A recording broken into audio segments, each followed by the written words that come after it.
Good afternoon, friends. Myself Neeraj Kulkarni, and here we are starting our new subject, emerging trends in mechanical engineering. So, hybrid cars. So, hybrid vehicles are uses two or more distinct types of the power, that is the combustion engine to drive the electric generator. For example, we will see the electric train, that is the diesel electric train is using the diesel engine as a source and to drive the electric generator. So why this is a reason for developing the HEV, that is the hybrid electric vehicle. So why it is developed? So first, cheaper car with a low fuel consumption, then low CO2 emission, increase the utility derived from a car, increasing the total power and torque, and implying the fuel economy may be attractive reason to buy the HEV. So there are some major components. So every car having the lots of components. So major components in a hybrid cars or car are first internal combustion engine, that is IC engine, then electric motor, electric battery, inverter, electric generator, and control module. Now we will see the types of the hybrid cars. So basically based on two types, that is structure of drive chain and degree of hybridization. In the structure of drive chain there are mainly three types, that is parallel hybrid, series hybrid, and series parallel hybrid cars. While in degree of hybridization there are three types, that is micro hybrid, mild hybrid, and full hybrid. So series hybrid, as we seen that there are different components or major components, so these components which are connected in series, then it is called a series hybrid car. That is components which are available in series hybrid are shown in figure, a block diagram. So first is the engine, then generator, battery, motor, transmission, and wheels are connected to differential gearbox. Then next, it is the simplest hybrid configuration, and which one? Series hybrid. Yeah, series hybrid is the simplest hybrid configuration, and engine size is smaller, battery pack more powerful, and it's more expensive. Then next we will see the parallel hybrid. So as we seen that series hybrid is the connected in series, all components are connected in series, while in parallel hybrid all components of the cars or hybrid cars are connected in parallel position. Then according to next category, there is a micro hybrid and mild hybrid. So micro hybrid, it is the low level, it contains start and stop technology. Auxiliary batteries are used to quick start and stop the vehicle at the traffic signal. Example, the Scorpio, Mahindra Scorpio is the micro hybrid. Then mild hybrid, it cannot run on electric battery alone, it need a support of the IC engine, example Maruti. And full hybrid is run either IC engine or electric battery. Yeah, so mild hybrid are not run on a electric battery, it requires some IC engine, while in micro hybrid it gives the quick start stop vehicle, but in fuel hybrid it run either IC engine or electric battery alone. Next we will see the manufacturer companies of these hybrid cars. First is a Mahindra Verito, then BMW, Volvo, Lexus, and Toyota. There are some limitations of HEV, that is hybrid electric vehicle. So first, because of the electric components are added into the assemble of car, so it has the more weight, difficult to build, and total price of purchasing and ownership is increased compared with internal combustion, that is IC engine. Benefits: constant high torque at low speed, then very high efficiency and energy recovery capability.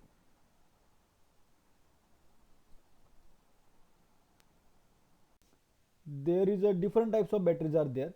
First is a Li-ion battery, then sodium nickel chloride battery, sodium sulfur battery, and fuel cell, which I mean in notes means I am given some link, in that link there is a PDF are there. So there is a fuel cell, there is notes are there.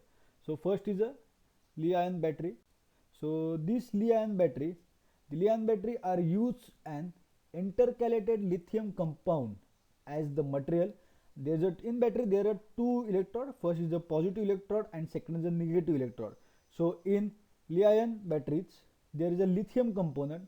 A lithium compound is on positive electrode while graphite is on negative electrode. The batteries have high energy density, no memory effects other than LPF cell and low self discharge. Other characteristics are charge and discharge efficiency of Li-ion batteries are 80 to 90%. The self discharge rate, that is 0.35% to 2.5% per month. Nominal cell voltage is 3.6, 3.7, 3 up to 3.85. The energy density is 250 to 693. Then second battery we can consider, that is the sodium nickel chloride battery. So in NaNiCl2 secondary battery is a energy storage system. Here are also two electrodes, and these electrochemicals or discharge reaction that occur between positive electrodes, cathode consistently nickel, and sodium chloride is a negative electrode. Means what? The sodium is a negative electrode and the nickel is a positive electrode in sodium nickel chloride. Then we will see the next battery is the sodium sulfur battery. In this sodium sulfur battery is a type of molten salt battery constructed from liquid sodium Na and sulfur.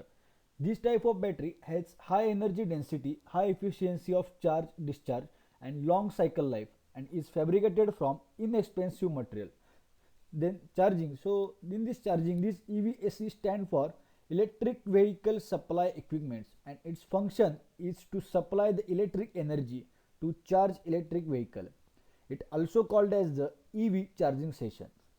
Now types. There is a different types are there. First is AC slow charging mode, then DC fast charging mode, then AC fast charging mode. So these are the type of the charging. Now we will see the next, the issue of the e-vehicle. There are some issues are produced in e-vehicle, that means electric vehicle. So what are the issues? So first is inadequate charging infrastructure. Second, reliance on battery import. Third, reliance on imported components and parts. Then incentives linked to local manufacturing. Then range among consumers, high price of EVs currently, and lack of option for high performance EV, that means electric vehicle. Now we will see the next part, that is safety in automobile. What are the safety are there? So basically we will learn in automobile subject.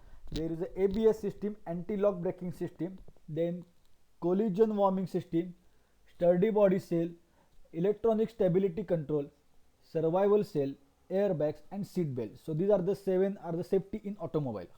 So first we will see the ABS, anti-lock braking system. The diagram shows the anti-lock braking system. It is an automobile safety that allows a wheel of vehicle to maintain a contact with a road surface, and the main components are available in or connected to the ABS system are the speed sensor to control the speed, valve, pump and controller. So first is a ABS. Now second is a collision warning system. In collision warning system diagram are shown, and the surround or radar sensor in vehicle recognize the danger of collision based on a distance to obstacle head and the speed, provides maximized braking support by boosting the brake pressure. So next is a sturdy bodicle. Then next is sturdy body cell. So it is a rigid cell made up of aluminum, steel, hot form and ultra steel and ultra high strength steel. So it is made up of first aluminum, then steel, third hot form ultra steel or ultra high strength steel, and is obtained by heating. Then certain pressure are applied and then steel is used. Then electronic stability control in ESE. ESE means electronic stability control. So it is integrate anti-lock braking, ABS and traction control system. That is it is the integration of or the combination of ABS, that is anti-braking system, and TCS, that is control system. A function that prevents the skidding if the vehicle moves in a different direction under the steering or oversteering. Then ESC, that is electronic stability control, react accordingly. Then survival cell. It is used in racing car, that is Formula 1. It is the rigid set made up of the carbon layer and aluminum plates and obtained by heating them under certain pressure. Then airbags. In airbags, there are the bags which open in a fraction of second when collision occurs. Then seat belt. It is the basic safety tool in a car to protect the passenger from getting injured when sudden brake is applied. So these are the seat belt and airbags, also the safety in. So next we will see the automation. So automation in the industrial workplace provide the advantage of improving productivity quality while reducing the error, waste, increasing safety and adding flexibility to the manufacturing process. Means what? So increase our productivity by eliminating the all unnecessary steps or methods, errors, reducing the errors, and we can improve our productivity. In the end, industrial automation yields increased safety, reliability and profitability. Then we will see the classification of elements. So automated manufacturing system operates in a factory. It performs the various operations such as assembly, processing, material handling and inspection.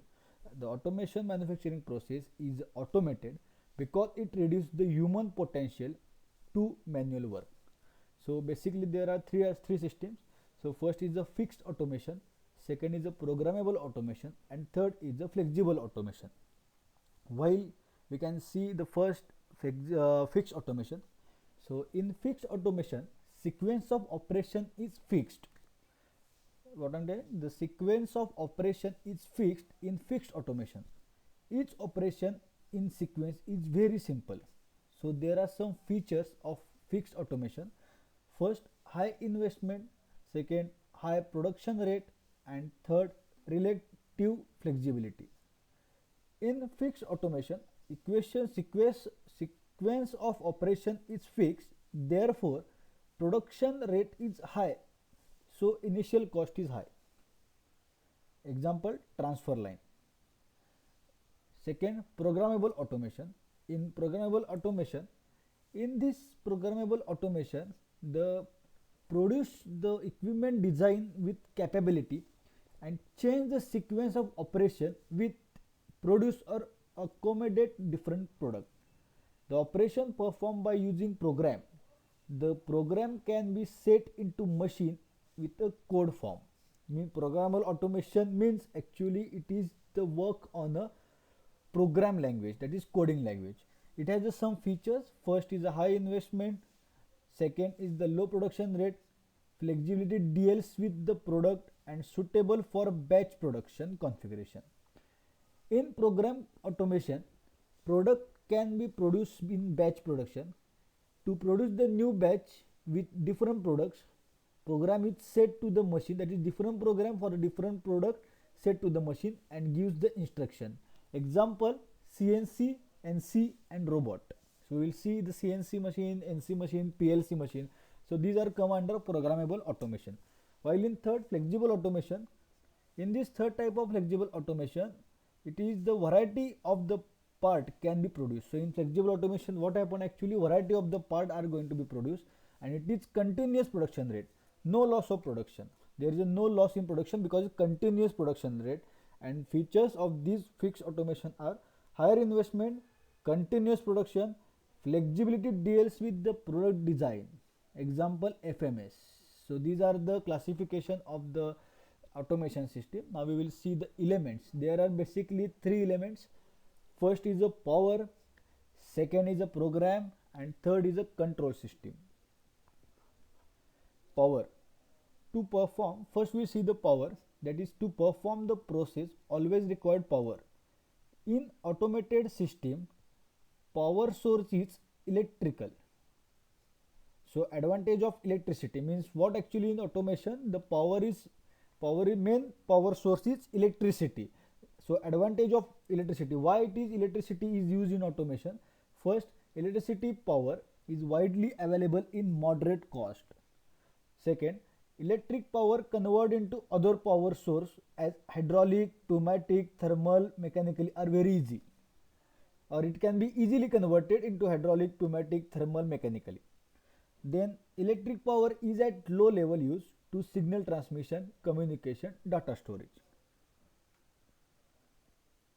So because of that we will use always the electricity as a source of the automation. Then next, these electric power are stored in battery, so we can easily store this electricity. The alternative power source are used to drive the automation system. The alternative power source, that means which power source are used to alternate to the electricity. So first is the solar energy, then fossil fuels and wind energy. So these are also used to run also or give the source of the power. So example, in casting furnace we heating is used in heating. In casting, what actually in casting process, furnace is heating using fossil fuels and temperature can be controlled by using the electric power. So these are the system or these are the power are used. Then next element is program of the instruction, means then next element of the automation is program. So action performed by automated process are defined by program of instruction. Manufacturing process involves low, medium and high production. Each part can be required one or more cycle. Work cycle consists a single step. For example, in heat treatment, temperature of furnace program is involved and it's set to the furnace. When program is changed, value of temperature become changes. Therefore, furnace can be controlled by using two temperature and atmospheric temperature. Then third is the control system. So in control system there is two basic parts or two basic types are used, that is closed loop control system and open loop control system. So this is the closed loop control system. It is also known as the feedback system. Closed loop control system, it is also called as feedback system, and in this output can vary as compared with input. There are total 6 elements can be present in closed loop control system. That means first is the input, second is the controller, third is the actuator, then process, then output, and sixth is the feedback sensor. So these are the 6 components can be available in closed loop control system. The actuator is the hardware device which can control the action such as electric motor and flow valves. So actuator is the one part of the closed loop control system. So what he actually does, so he did the action or he controlled the action such as electric motor and flow valves. Then feedback control system, that feedback system or sensor is reduce the different output and input parameter. Difference between input and output parameters are controlled or reduced by using the feedback system. While in open loop control system, it operates without feedback loop. There are contained 5 loops because the feedback is going to be eliminated. So which are the 5 elements can be present in open loop? First is the input, then output, the controller, actuator and process. The advantage of open loop system is over the closed loop system. Then first is it is very simple and less expensive as compared with closed loop system. Then second, in open loop system output cannot be vary with input.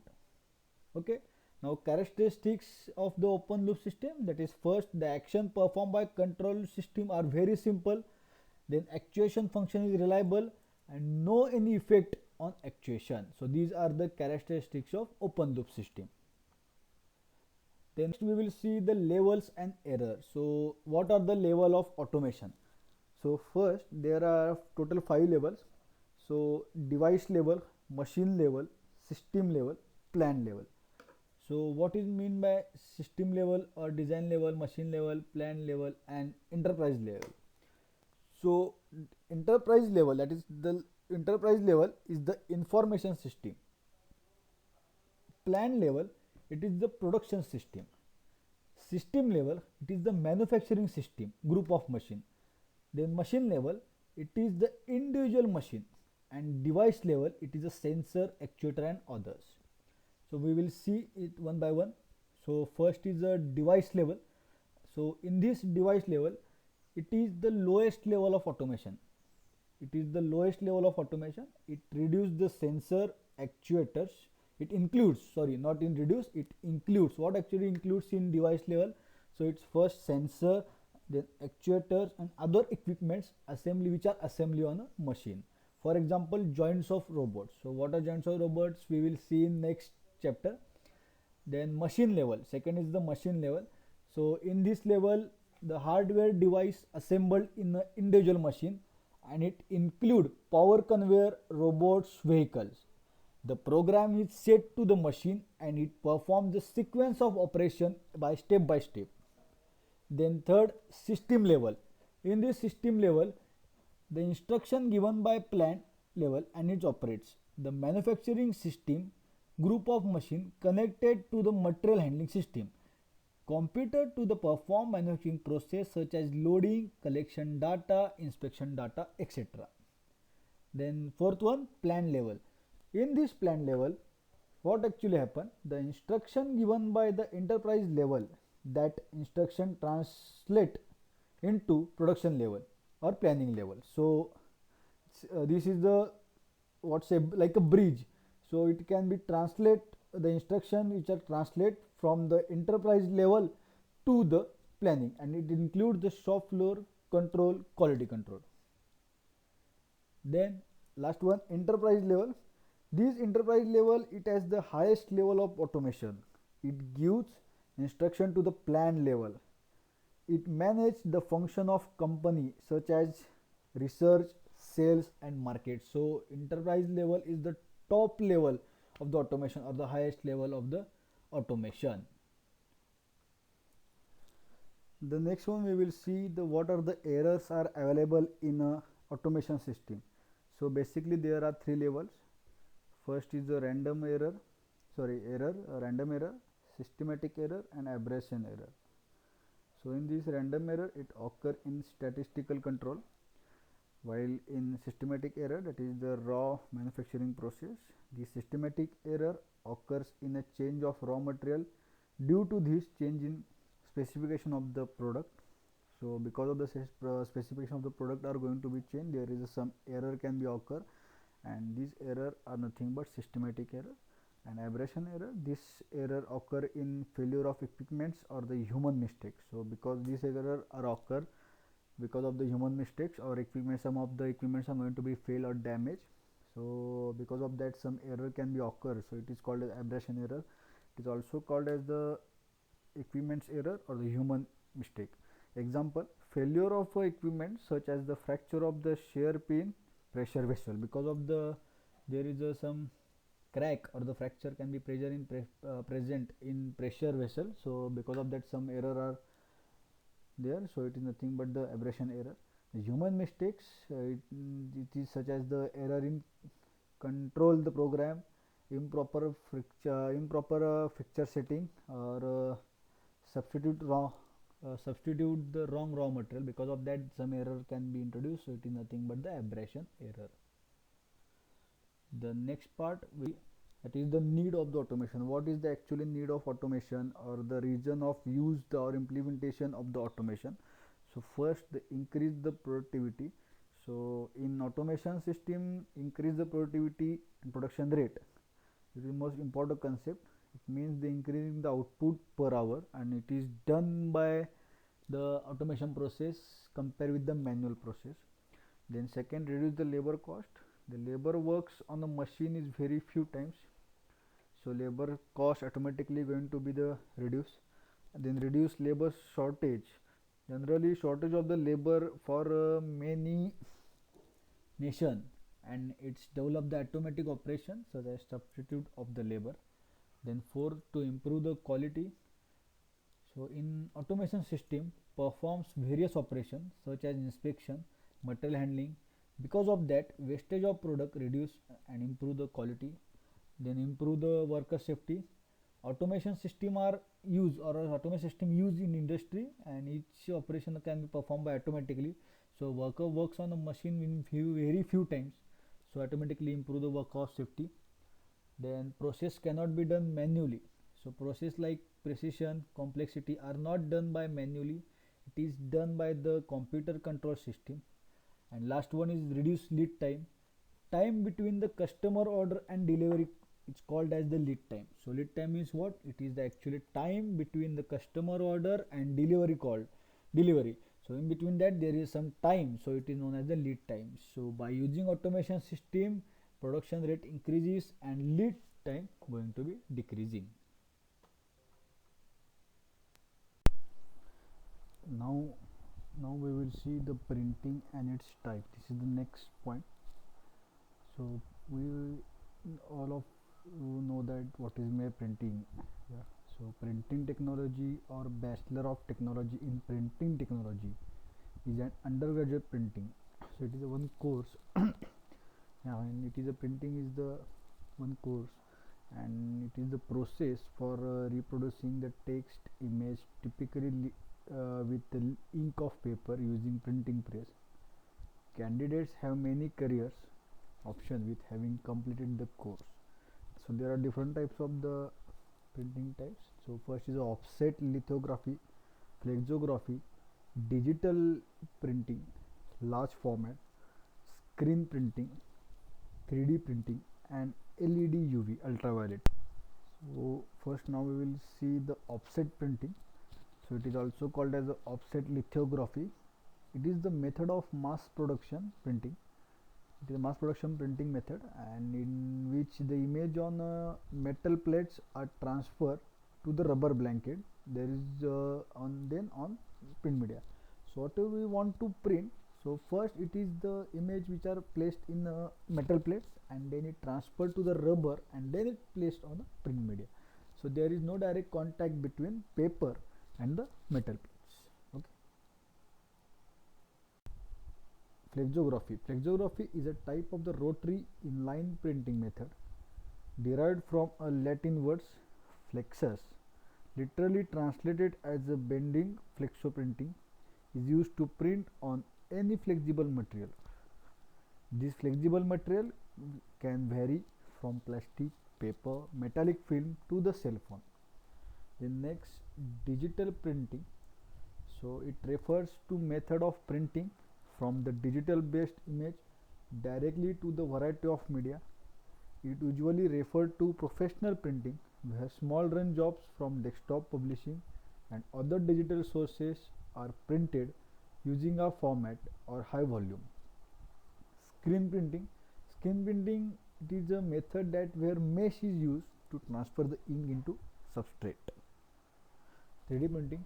3D printing usually we all know. So it is the three-dimensional object made up of the computer, and it is CAD design model, and it is the successfully adding layer by layer, which is why it is also called additive manufacturing process. Then next we will see the robotics. So this robotic part, robot is this another part of this subject, and it is a machine, especially one programmable machine, and this program can be done into computer and capable of carrying out complex series of action automatically. Robots can be guided by an external control device, or control may be embedded within. Now the next we will see the joints. The joints of robots are similar to the human body. So there are total 5 joints: L joints, O joints, R joints, T joints, V joints. Diagram are similarly shown, that is figure number 1838.2 on screen. So first is the L joint, linear joint denoted by the L joint. In this L joint, what happens? The relative motion between input link and output link, and it can be translated into sliding motion. So there is a some relative motion can be available between input and output link, and this can be transmitted into sliding motion. Diagram you will see there is a L joint. Then next is a O joint, that is orthogonal joints, and orthogonal joints related by joints O joint. Orthogonal joints means O joints, and L joints means linear joints.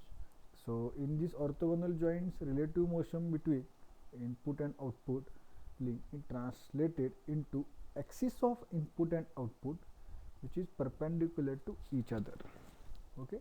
So what that is the motion between input and output links are translated into axis of input and output perpendicular to the each joint. Then R joint is a rotational joint and it is denoted by the R joint, and in these joints or in this R joint, relative motion between input and output links translated into rotary motion. Then V joint, that is the revolving joint, and it is in this joint area of input and output link parallel to the axis of rotation, and output link is a perpendicular to the axis of rotation. So these are the joints are present in robots. Then next we see that characteristics and the class selection, how we can select the robot or what are the characteristics specification of the robot. That is, the robot is a program, as we know that robot is a programmable, malfunctioning and manipulated design to move the material, part and tool perform various tasks. So there is some specification, that is the first is the work envelope. So working tool move in all direction at its work envelope, so it can be work in any all direction. Then payload, so ability to carry the maximum load weight and to move give the distance without change the accuracy. Then third, slew rate, so in this slew rate it is a full speed requirement. Then cycle time, the time required to complete the one cycle is called as cycle time. So cycle time is that the task which are provided, how much time required to complete this task is known as the cycle time. And in this cycle time consists part of given height and moves the desirable reloading, then come at the starting position. Then accuracy, then it is ability of robot for position to the end effector. Then repeatability, ability of the robot to return previous location. Then resolution means the small change in input of the robot, then the better change in output of the robot. And last one is size, that means physical size and indicates the capability of the robot. Next we will see there is some configuration of the robots are there, and there are mainly two types of the configuration. First is a body arm and a wrist. So in a body arm configuration there are 125 different configuration are used to design the body and arm configuration. There are different 5 types. First is a polar configuration, then cylindrical configuration, Cartesian configuration, and joint arm configuration, and last one is the SCARA, SCARA configuration. So SCARA is the different parts. So just polar, cylindrical, Cartesian and joints. So these are the, we see one by one. So first is a polar. So in this polar system we will see the first part, that means in the polar system there is a LRT, means it consists of 3 joints, that is the L, R and T. We will see we before configuration we already seen that the different types of the joints. So here in Cartesian, in the polar system, polar configuration, there are 3 joints, L joints, R joint and T joints. And L joints is slide about vertical axis of T joint and horizontal axis of the point. Then cylindrical joint, in this cylindrical joint we will see that there is also 3 joints can be available, that is the T, L and O. So O joints is the rotate joints, vertical axis, L joints move up and down, and last one up and down, and then T joints is also move. Then Cartesian coordinate, so this Cartesian coordinate it consists of 2 joints, that is L and O. So O joints moves perpendicular to the vertical axis of L joints. Then joint arm, that is last one, and these there are 3 joints, out of 2 are rotational and 1 is T joint. T joint are connected to the base, and shoulder joint connected to the arm and elbow, and joint connected to the output links. SCARA is not in our syllabus, but it is also similar to the joint arm. Expect the shoulder arm and elbow arm joints all are there, that is O joints, R joints and V joints. So these are the joints we will use. Then next part is the wrist joints, that is body and arm joints are covered. Then wrist joints, in wrist joint there are 3 types. So first is the V joint, there are three types. First is the rolling joints, then yaw joints and pitch joints. So roll joints involve the rotational, that is the T joint. Then pitch joint, it contain a up and down position, and yaw joints, it consists of left and right. So these are the configuration. Mainly four configuration are there: Cartesian, cylindrical, spherical, and last one is your articulated, or nothing but we will see polar configuration. Yeah. So now we will see the properties and application of the robot. So in properties, so first is the robot stability. So this robot stability refers the overshoot oscillation of the robot, and the more oscillation having less stability, and stability high, robot response slower. So it is necessary to good stability. Second, control resolution. It refers as the resolution. Control resolution refers as a capability of the robot. So it depends on two function or two factors. First is the electrochemical components, and then control bits storage capacity. Then third is the accuracy, that is ability of the robot to the position of end effector. Then repeatability, it is also similar to the selection of the robot. So it is ability of the positioning at the end of twist at the previous point, or a robot can come at its original position. Then resolution is refer a small change in input of the robots, then it gives the better change in output of the robots. Now we will see the applications. What are the application of the robot used in a various application system? First is the hazardous work for human. So in industry, some works are unsafe, unhealthy, and uncomfortable for human. So in this case, robot can be used such work like painting, die casting, and welding. Then difficult handling. There is one more application, that is the repetitive work cycle. So there are some sequential processes are set during production of the work. So robot can be used to produce these sequential process. So it very useful for the industry. Then difficult handling. So in industry, some works are very difficult for handle. Then robot is used to handling such heavy works without damage. And multi-shift operation. So the manual operation required 2 or 3 shifts, but robot can done these all shifts at the same time. Then material handling. In this industry, or material handling in industry, robot widely used in the material handling. Robot pick the part and place in proper orientation and locate the proper position without damage. Some part in industry having big weight where human works is insufficient, so weight in kg or ton. So in this case, robot can be used. So there are different types of robot can be used in a material handling application. That is, first is a working the robot, industrial robot, and NC robot. So there is 3 cases, that is loading, unloading, and loading and unloading case. So first is the loading case. While consider loading case means load the raw material into the production machine. And what is mean by unloading? So unload the unfinished product from the production machine. So first is the load the raw material, and unloading means carried out the unfinished or finished unload machine material. Loading, unloading means loading the raw material into production machine and unload the finished part from the production machine. Okay, so these are the 3 cases. Then assemble is also one of the application of the robot, because robot is used for the combine one or more parts in less time. So it increases the production with less time. And process operation is similar to the hazardous work for the human. And inspection, so robot can be used for the inspection such as the loading, unloading, testing, etc. And it checks the accuracy. Then after accuracy, some part or suppose some products are going to be reject because of damage or some of issue, and error detects and correct that error and again do the inspection. So robot is the one of the most important concept in automation industry. Thank you.